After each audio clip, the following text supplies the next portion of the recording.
మీరే రకం మీ ఛానల్ కూడా మీరేం నమ్ముతున్నారు చెప్పండి. వెళ్ళిపో. ఇక్కడ చాలా దయ్యాలు ఉన్నాయండి, దయ్యాలు ఉన్నాయి. మీకు అర్థం కావట్లేదా? నువ్వు ఇక్కడ నుంచి మర్యాదకు పోతే బాగుంటది. నీ అంత చూస్తా. ఓం నమ శివాయ. చేపట్టండి.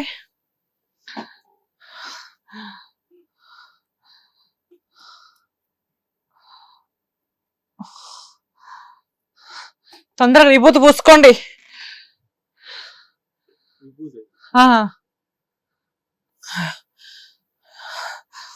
దయ్యాలు బంధించాలి. ఒకసారి వాటర్ తీసుకోండి, ఒకసారి తాగండి తీసి.